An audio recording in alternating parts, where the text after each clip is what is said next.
Oh, here we are. Halloween episode. We get Got you there? Yep. No, it's just because it's Halloween. It's the Halloween episode. Yep. It's a bit of a scare for you.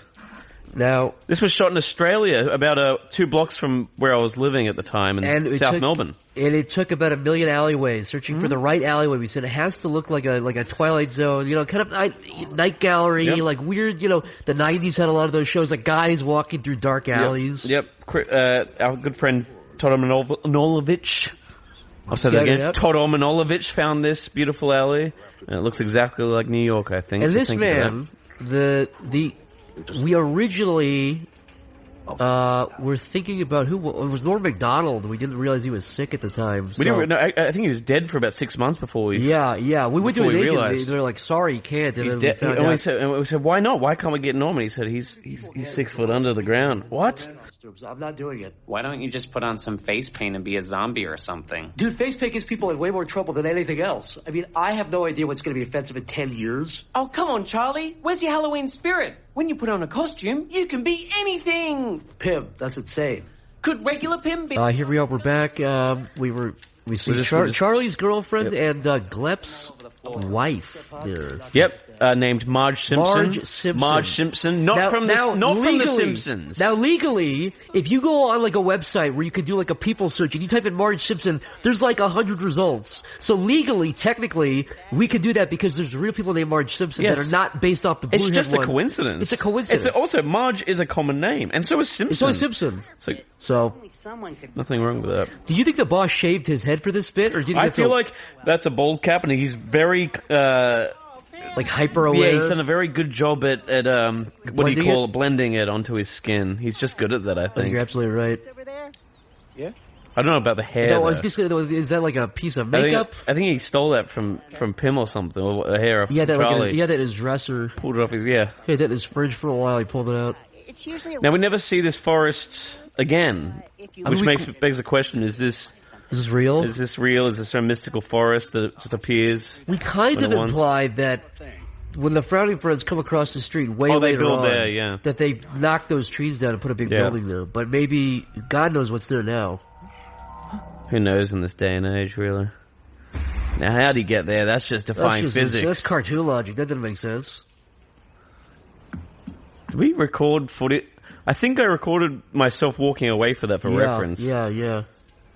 This is the Picking Up Twigs song. Todd, our friend, is playing the piano. I'm doing the singing. And it was a quick song that we did. And Todd, that's a real bird. He did the whistle for that too. That's a real bird we got. These twigs are nice and all, but I wish I had something with a bit more girth. Oh, that's more like it. I'm just watching the show. Yeah, I know. Yeah. This is kind of inspired off Pocahontas when the face comes out of the tree. I mean, that's just such a weird idea. Do you think the boss is actually coming out of that? And that's not. I always imagine that's actually not in Pim's brain. I think that did happen. I think the boss used like witchcraft. I think that Pim's got like microchips in that tree. He somehow has technology, so he can do that. That was like Project Bluebeam. That was like a hologram that the boss used from a satellite. Way back, no problem. No, that's just disgusting. That's just disgusting. Yeah. It took us a while to figure out. This sounds stupid, but it took us a while when we were writing it to figure out how does he get lost? Like, how does that make sense that he gets lost? And then it was like, the chalk thing was a good little.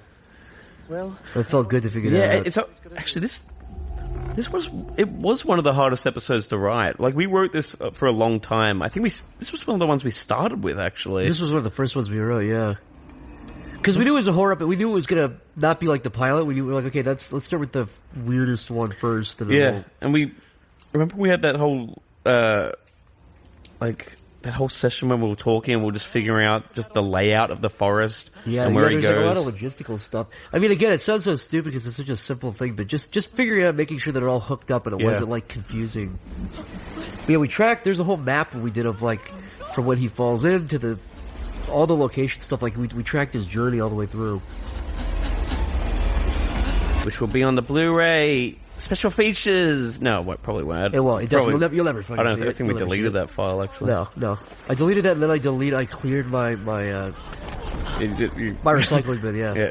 It's gone. You fragged your disk. It's not. Yeah, and then I smashed my hard drive. It's not just gone. It's gone, if you know what I'm saying. It's bleached or acid washed, which is much worse. Which is much worse. And that was after a subpoena, too, by the way. I love all the water stuff here. This was done by Gen Haim. I'm so glad you remembered that name. Yeah, and, by the way, this cabin here, done by Nick Cross. Nick Cross, yep. He did a few keys. I love, like, Over the Garden Wall. I love his short film stuff. He's got such a great art style, so... I don't watch that kind of stuff. But... No. You just watch, like, golf. Yeah, like, sports. Golf and just like football. Stocks. Like stocks and golf. What's the stock updates? Yeah, I don't look at it either. I just, like, I read about it one time, I don't really like cartoons in general, really. No, like, I don't watch cartoons. I don't think about cartoons. I don't really know what a cartoon really even is. Nah. This place isn't so bad. I mean, we didn't do any of this. We just, like, put our names on this. Yeah, right there is... We just said do a show about a yellow guy and a pink guy, and they made this show. Yeah, I just went and just played Xbox I've actually never seen the show before. Nah. Why would you? Why would anybody? I like this, too. This says a lot about Pim that he's got a very wholesome point of view on life, I think. This hooks directly in with his, with the Sharpina fantasy, you know? It's like he really does just want, like, a family and, like a 9 to 5. I think that is an attractive thing about Pim's character. He's in this awful hell world, and he just wants to live this humble life. He just wants a little bit of stability. Yeah. He wants a nice home in Wyoming with his kids and his wife. This shot took forever to animate because you did that. You animated that whole shot. That probably was one of the hardest shots I've ever had to, because it was she like does she comes forward, it's an overshoot, and her face does like a stagger thing, but I think any other animator would have been able to do that in about an hour. It took me, I think, like 2 fucking days. Yep. This stuff I love.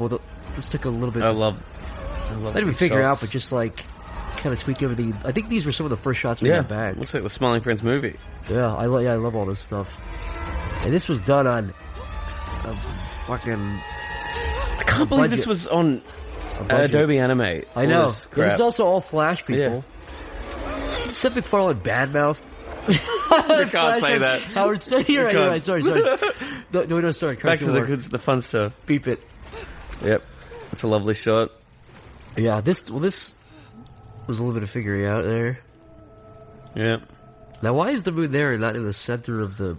Couldn't tell ya. Mistake. Blooper. You know what I mean? No, why was it in the center of the lake? Maybe because this wouldn't make sense? I don't know. I can go back and change it. Yeah, let's go. Some of this stuff... There's a little devil just crawled out. Him's got a P on his belt. That's custom. He would have engraved that himself. Oh, yeah. There's the scary demon. Scary devil demon. This was animated by Glenn... Last name. Glenn, the stop motion guy. Oh fuck, what's his name? Fuck. I wanted to get a list of names. We can just put that in. We'll put that in after, yeah. But he's amazing. Michael, you know him a little bit better, but I saw his work from what he saw, but he's kind of famous in Australia, right? Like for doing commercials and stuff? Yeah, he's done a bunch of stop motion commercials. He's a icon for I saw his demo, all the stuff he did. Yeah. Amazing. There's the fire exit we're gonna never see again, or maybe we will this hallway. in future episodes. The whole season 2 takes place right here, inside that hallway. Now, who the fuck are all these people? Who's that man on the very left? That looks like some kind of political figure. I hope not. Whoa. Is that fucking blackface, dude? Oh, God, what? No. You know... Why the swears? Why the naughty language? Why the crass language? It's not necessary.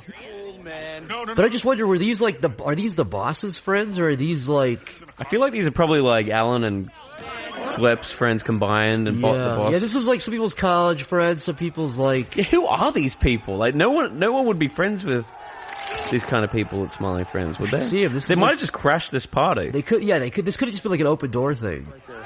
That's the reason. Pim's traumatized. Not good. Pim getting PTSD is... I'm thinking thumbs down. Pim, thanks for wrangling up that firewood, buddy. Halloween is safe. That's like a juicy piece of chicken, doesn't it? Nice. I like the fire alarm going off. That was a... Remember there was a glitch here for a while where it was like, that would like loop? I'm staring at that now. Let's see if it... I also remember there was a glitch where that... It was like bleeding outside of the TV. Yeah, it was bleeding outside of the TV. Yeah. I've just got PTSD from all of this. I'm glad we got this guy, this line out somewhere. A guy talking about how fucking crazy he is. If you saw, he does it well too. If you saw inside my head, you'd freak out. Be hanging around here watching cartoons. I love this guy's voice. Yeah, me too. What law am I breaking? That'll be Title 18, Chapter By the way, that's real. Fucking look it up, people. 506. Yeah, we looked up the real Loitering. Philadelphia Yep. code there. Yep. Even though this is... And now what We the F talked is about this him getting about? naked originally, but then we immediately kind of backtracked. I had to pull that man's underpants up. Yep. Tuck his suit jacket into his underpants. He wanted me to do that for him. Jim Noblebuck. So many lovely names. So many people we love. Thank you very much. Thank you all so much. Oh, so it's still raining. Sorry if you can feel that. Goodbye.